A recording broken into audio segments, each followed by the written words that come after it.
Very much.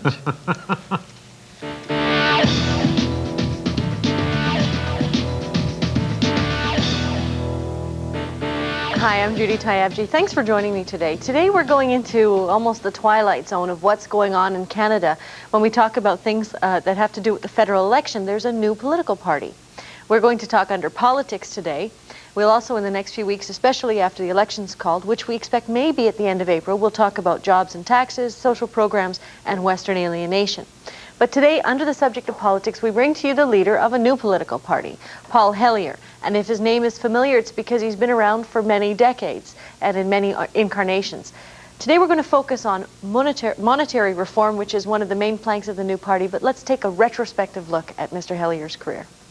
The 6-lane facility Paul Hellyer has been on or near the political stage for 48 years.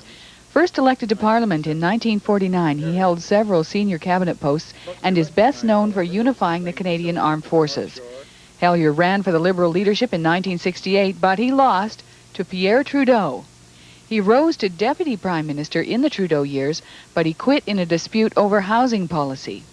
Hellyer ran for the leadership of the Conservative Party in 1976, but he lost to Joe Clark. Now he's back at age 73, heading the Canadian Action Party, a party with a different economic vision. Hellyer wants to see the Bank of Canada jumpstart the economy with a $70 billion cash infusion, the money to be used to offer cheap loans to governments to pay off the debt, generate infrastructure programs, and create jobs. Hellyer claims more than 700,000 jobs could be created, and the GST could be eliminated within 3 years. Well, we're entering a complex arena as far as the subject goes, but there's some components that I think all of us could wrap our brains around, and we're going to be taking your calls to Paul Hellyer right after the break.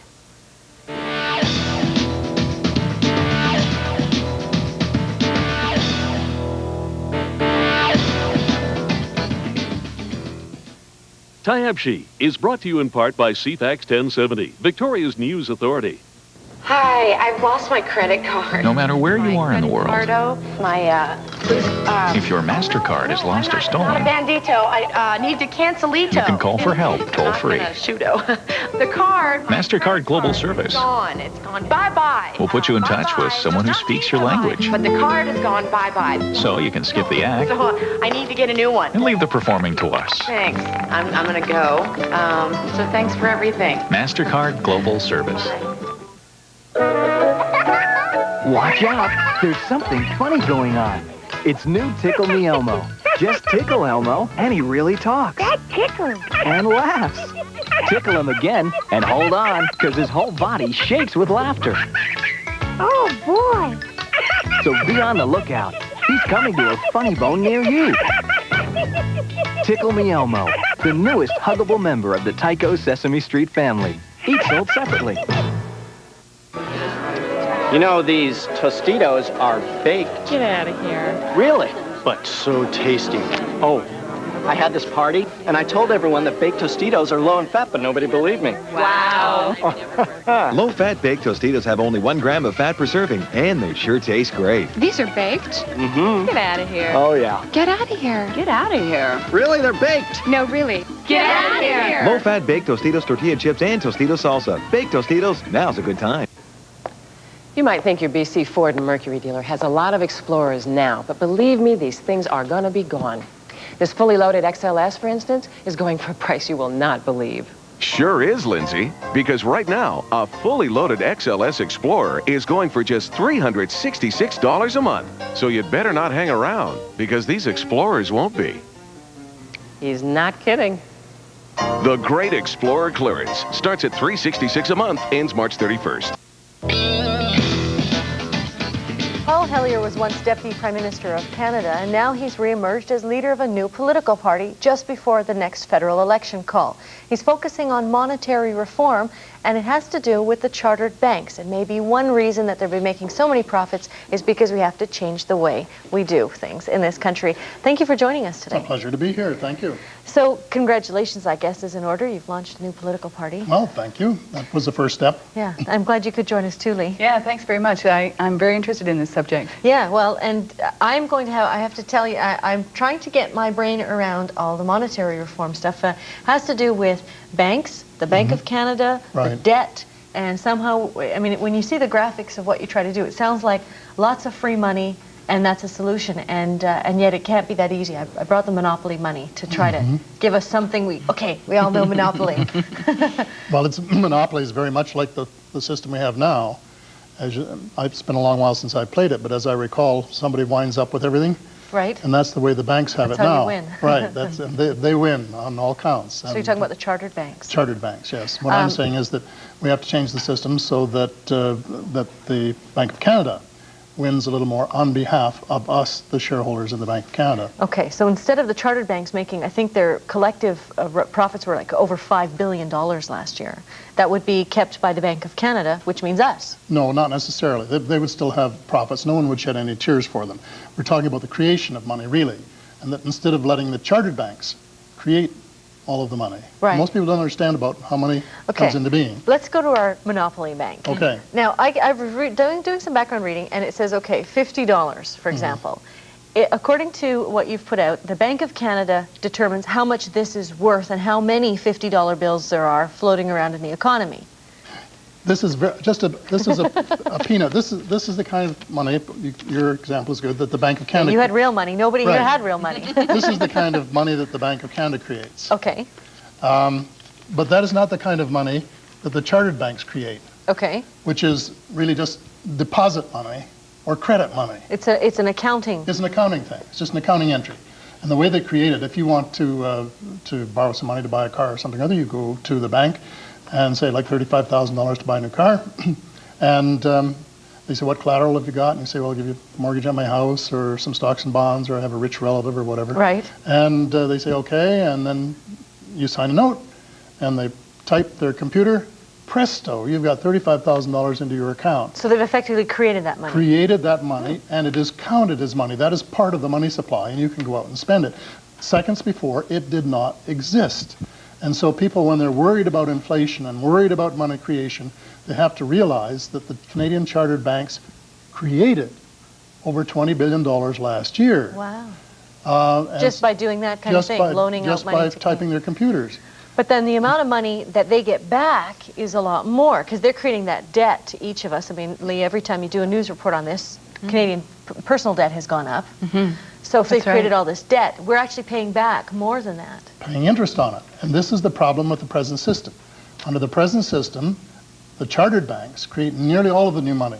Okay. More than 95%. Last year, I think about 98% of all the new money. All created as debt, because you've got to pay it back. You still owe the bank $35,000. And then they make money. And you pay interest. But if no one creates any money with which to pay the interest, what do you have to do? You have to borrow more in order to pay the interest on what you already owe. Are you getting a light bulb over your head yet? I should let the viewers know, too, that you can call in with questions to Paul Hellyer on this. We're talking about the issue of the debt in Canada and how we can pay it, or hopefully bring it in-house, so the Bank of Canada holds some of that debt instead of just the chartered banks. Keep it from going up, at least. Keep it from going up. Right. And we have a toll-free number on the screen. Okay, so you're getting... So in a way, is it like borrowing from your family as opposed to going to the bank? I mean, your family isn't going to charge you the same amount of interest as a bank would. They're not going to impose the same rules upon you. It could be that it's like borrowing from your family at zero interest. Yeah. Your family says you need some money to buy a house. We'll give you $20,000 and you can just pay it back when you feel like it, when you're able to, and we won't charge you interest. And that is what the Bank of Canada can do for the government of Canada. Yeah. And this, for example, if the Bank of Canada created $1 million to build a bridge, you pay once. If you borrow that $1 million from the chartered banks to build a bridge, you pay forever. Okay, I just wanted to share with the viewers, too, that in a magazine called Monetary Reform, there's a quote that says, "Until the control of the issue of currency and credit is restored to government and recognized as its most conspicuous and sacred responsibility, all talk of sovereignty of Parliament and of democracy is idle and futile. Once a nation parts with control of its currency and credit, it matters not who makes the nation's laws. Usury, once in control, will wreck any nation." That sounds familiar, but it's from 1935. Mackenzie King. From Prime Minister William Lyon Mackenzie King. But he's absolutely dead right. And the way the system is being operated today, Parliament has really lost control to international financiers. And what part of the benefit of what we're proposing is that Parliament regains some control over what they can do so they can make some decisions instead of the New York bond market making all of the decisions. Okay, interesting. I'm starting to get a glimmer of understanding. Line 1, we have Patrick from Vancouver. Hello. Hi. Yes, Paul. Yeah. I was wondering if the Bank of Canada ever gave low-interest loans to Canadians at one point, and if they did, why did it change? Well, they did during the Depression, and that was part of the law. I'm not exactly sure of the state of it at the moment. But in order to get out of the Depression, the Bank of Canada was allowed by Parliament to make very, very low interest loans to municipalities to help them under those circumstances. And didn't inflation, like they always say that if you create money, this is what I always hear, if you put a lot of money into the system, inflation goes through the roof. Well, at that time, for example, it's like today. We didn't have inflation, we had deflation. And we had millions of people unemployed. Right. And what they wanted to do, really, was to get some of those people back to work. So by creating money and making it available, then some people went back to work to build bridges or to build houses, to create real wealth, which makes the money valuable. And that is... Oh, I see. The money, if we use the monopoly money or the Canadian money, right, the value of that money is tied to the wealth of the country. Exactly. Oh, and okay. that's what makes it, well, you know, really good money or bad money. Okay. And it's really the ratio of money to real goods and services. But often the money has to come first. Okay. Like if you're in the building business and you want to build a house, you go to the bank, borrow the money, and you've got the money that they create, then you build a house, which is worth, hopefully, as much as the loan. So then the money is of real value. Okay. Now we're talking to Hugh in Victoria. Hi, Hugh. Hi. Mr. Hellyer, as the Minister of Transport, you tied the can to Pearson way back in the 60s, and that airport's been hanging on the ropes ever since, thanks to your decision to no expansion. It's never really recovered from that decision. Secondly, your decision to unify the armed forces drove out many talented people, including myself. I wonder again if the forces are ever going to recover from what was a devastating blow when you proposed and pushed as Corporal Hellyer the unification of the Canadian Armed Forces. It was disastrous. Okay. Well, first it's of all, interesting that the caller raises that because a lot of people, when we were talking about who was coming on, there seems to be a lot of anger from that decision from the 60s. Well, first of all, I was never a corporal. He may have been saying that sort of sarcastically. No, well, he thought I was. This is what the paper said. Oh, I see. Yeah. And secondly, as far as Pearson is concerned, I think I really agree with you. It was a wrong decision. If I had it to make again, I would do it differently. And I was taking the green point of view at that stage because there were so many complaints from people who lived in the area. They said we're getting too much noise, and the noise pollution is really not, within the limits that we can tolerate. So let's not expand the airport. And so I decided not to go ahead with another north-south runway, and I think it was a wrong decision. Okay. And on the armed forces, I'm sorry some people left. Actually, the armed forces were in pretty good shape when I left them. Morale was high. They were getting more new equipment than they'd had for years and years and years, and things were going reasonably well. And if they were going half as well today, they would be in great, great shape. But then a few years after I left the department, the military and civilian headquarters were unified, not by me, not by my part of my plan, but by the government of the day. And I think it was a disastrous decision, and how much of the present malaise it accounts for, I can't say, but although people accuse me of being responsible for that, I wasn't. Okay. And we're talking to Brian in Vancouver. Hi, Brian. Hello. Yeah, Paul, I wonder if what you're talking about with this issuing of credit to the government isn't sort of a trickle-down Eberhardt social creditism, where you infuse a bunch of monetary activity into the system. Well, there's nothing new under the sun, and this argument goes back long before Eberhardt. It goes back to the founding of the Republic in the United States, when you had Thomas Jefferson on one side, saying that the state should create all of the money, and Alexander Hamilton on the other side, saying that they should borrow from the banks, which was the British way of doing things. And interestingly enough, this had been one of the reasons for the Revolutionary War, that the British wouldn't let the provinces, as they were then called, create their own money, or at least they frowned on it terribly, and insisted that instead they borrow from British banks. Well, this argument has never ceased. And one other interesting sidebar to that, of course, is that the Americans printed the money that they used for the Revolutionary War. The British borrowed it from their banks, and they're still paying interest on it. They haven't paid it off yet. The British are? Yeah. And the Americans? Well, theirs is done because it was they printed the money, so they didn't go into debt. Okay. So, well, just Lee, yeah, you had something. Oh, I was just going to say, what do you think the international money lending community is going to think about this? They're not going to like it, because if you had a monopoly on the creation of money, would you want anybody else to share it with you? And the answer is no. No. Monopolists are like that. Coming back to your game. Right. You get all the stuff in, everybody else is out of the game. Okay, we're going to have to take a quick break. We're talking to Paul Hellyer, who's the leader of a new party called the Canadian Action Party. I think most importantly, we're talking about monetary reform and bank profits, and we'll be back right after a break.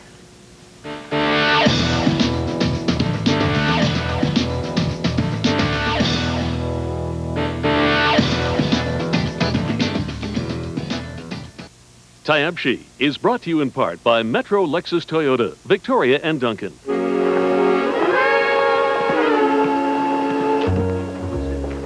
Gonna take a sentimental journey.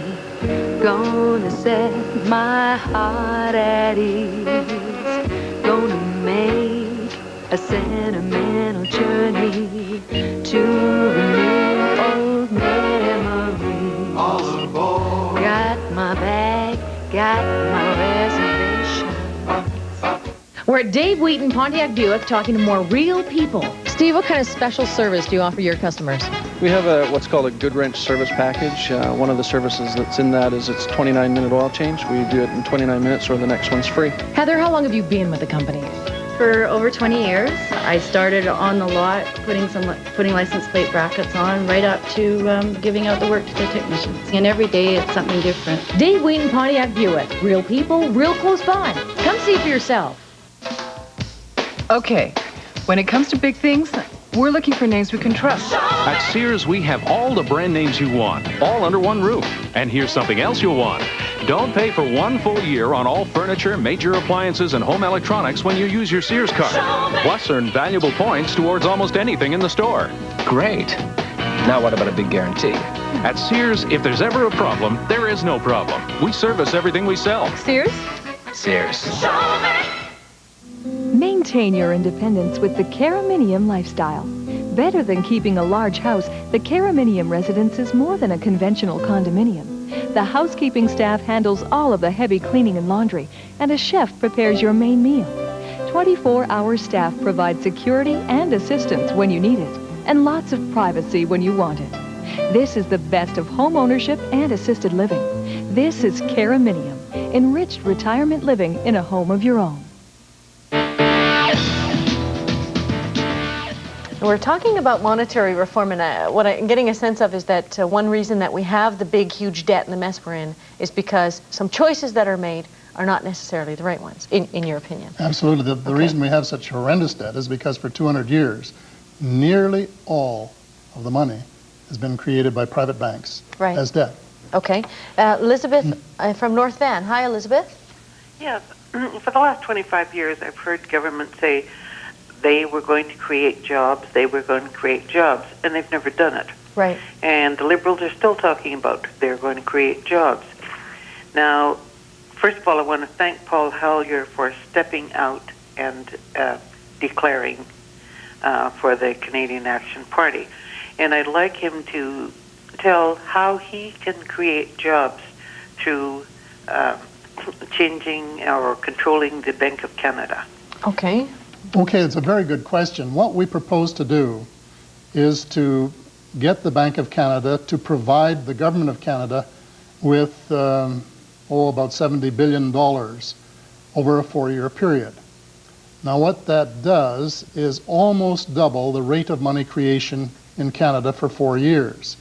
Last year, the rate of money creation was 2.7%. Now the economy grows roughly proportional to the increase in the money supply. So all that did was to absorb new entrants into the labor force.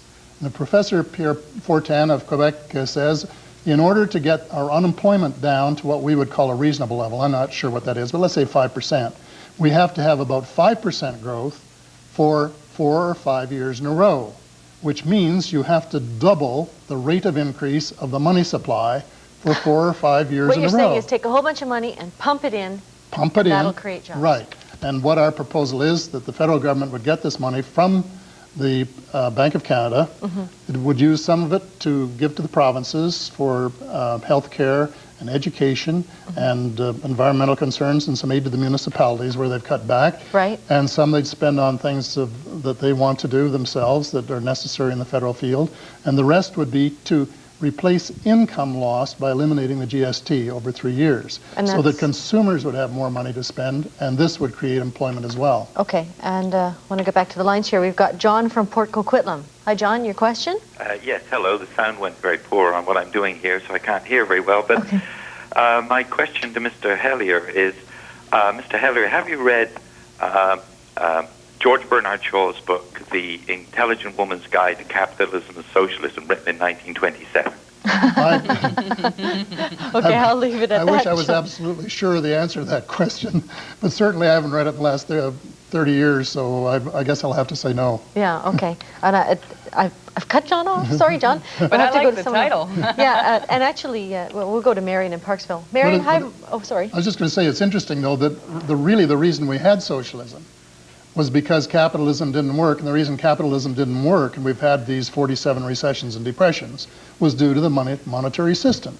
So what we're proposing is changing it in such a way that we wouldn't have recessions and depressions, that it would work reasonably well all the time. It sounds almost too good to be true. Well, it is, but it's a little common sense, and Okay. that seems to be very difficult to get worked into the system. Okay, we have Marion on line 2. Hi, Marion. Hi.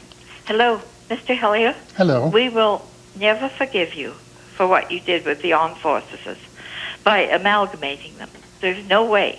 And I'm so sorry now. Maybe your best bet is to align yourself with the Liberals, a new party. It's too far out. Okay, actually, that ties into something you were going to ask, Lee. Oh, was I? On the Liberals, that you were. Oh, sorry, your head's in right. monetary. Sorry, I am trying to absorb all that because it is such a new way of thinking about how to monetarily run this country, and that's scary for a lot of people. You know, we like the tried and true as Canadians, and Yeah, why and so on and wouldn't so you? forth. Why wouldn't you go to the Liberal Party and try to work with? Because they won't change their minds. And I tried it. And I tried it with the Conservatives. No one is willing to really spend the time thinking, really. It's an old question of the trees and the forest, and politicians are so busy speaking and traveling that they don't have time to read and think, most of them. And there's nothing very complicated about this. I suppose most reasonably intelligent people could master it reasonably well in 2 or 3 days if they spent some time thinking about it. Not in half an hour, but in 2 or 3 days. They could, and once they did, they would never think the same about economics again. They would never accept 10% unemployment again. They would never cut back in health care when there were unemployed health workers. They would never come back in education where there were unemployed teachers. They would never cut back in fixing up the sewers and water when there were unemployed construction workers, because it doesn't make sense. Well, is any country doing this right now? Yes, the island of Guernsey. Good question. Has been doing it for 30 or 40 years with magnificent results. They have, I think, no income tax. They have no debt. And they got out from under the British banks a few decades ago and are in great shape. And it's just too bad that we didn't follow suit. Okay, now we have Neil in Victoria. Hi, Neil. Hi. My question is that I was always led to believe that whenever the Bank of Canada created money, albeit through a loan or actually printing the money, it actually devalues the value of each dollar that's already out there. So therefore, wouldn't that create higher interest rates, meaning that the consumers at the chartered banks would be making up for the interest lack because gained by the people who get the cheap loans? Okay. If what you said was true, the same would apply to money created by the chartered banks. Theoretically, what you say is true. Every time a new dollar is created, either as credit money by the chartered banks or as legal tender by the Bank of Canada, the total money in circulation is increased or watered or whatever you want to call it. But if, as a result of that increase of a few dollars or a few $1 billion or whatever it is, more people work, more cars are created, more bicycles built, more hospital are constructed. So what you're saying is that if the overall wealth of the nation goes up, then that counters absolutely. The other effect. And let's put it this way, the economy would never have grown without the money supply being increased. There is no other way for it to grow. It only grows proportional to the increase in the money supply. And what we're saying is that we need extraordinary growth for 4 years or 5 years, and therefore we need extraordinary measures to be taken, because Canadian people will not go out and borrow another $20 billion a year. They're up to their ears in debt at the present time. Okay, well, we're pretty well out of time, but I think I've started to understand basically what you're saying. I know there are a lot of people online who'd wanted to talk to you. Good luck in the upcoming election campaign. Thank you very much. At least you're raising an issue that needs to be addressed. I think there are some people It's fundamental. Yeah, okay. Now, I'd like to let everybody know that today at 2 o'clock on the Fanny Kiefer Show on CKNW Radio, there's a topic, teenagers, and the topic of sex, drugs, and teen pregnancy. That's 2 o'clock today, and that should be an interesting one. And also, if you need to get hold of us, if you'd like to give us some feedback on today's show or other shows, you can contact us at tyabji@wic.ca, fax us at 250-389-1226, and our website, www.check6.com, has the real-time audio. And we'll be back after a quick break with my opinion.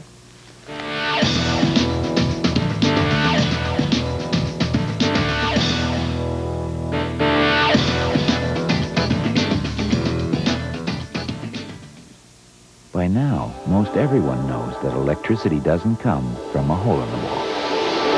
But did you know there are easy, power-smart ways to save electricity inside your home? Like stopping drafts with new weather stripping, wrapping hot water pipes, and using energy-efficient compact fluorescents. You save a little money and help preserve the environment. So plug in to PowerSmart for a lot of good reasons. It's the right thing to do. Jobs. That's the most important issue in people's minds today. And I think the most effective way to create new jobs is through small business. At CIBC, I know you'll get it. we've committed $100 million to a small business job creation fund, providing small businesses with one-year loans at 1% below prime to create new jobs, jobs that provide security and stability. Canada working. It's nice to know there's a bank that shares that same vision. Canadian Imperial Bank of Commerce, seeing beyond. Okay, I know you're a department store. Now show me what makes you different. Show me! Seen all these brands together anywhere else? You have a point. Seen a store that has all this, all under one roof? You have another point. What about a store that services everything they sell? That makes a difference. And actually lets you earn Sears Club points towards almost anything in the store. I think I need a closer look. In person.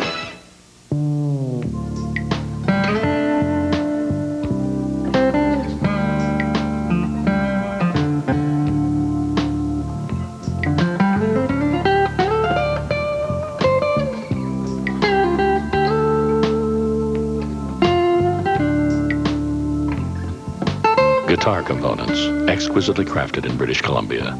The fine-grained Sitka spruce, provided by Macmillan Bloedel, making the most of a renewable resource.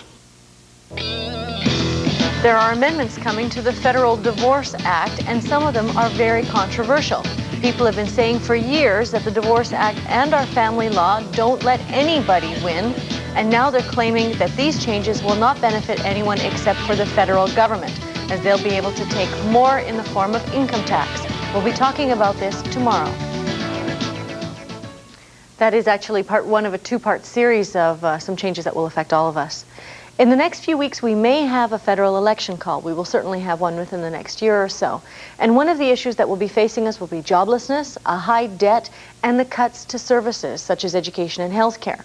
And one thing I do know is that the way we're doing things right now is not working, and it is time that we explored other options. So maybe if we had the Bank of Canada release some money into the economy and had some jobs creating wealth in this country, that would be a solution.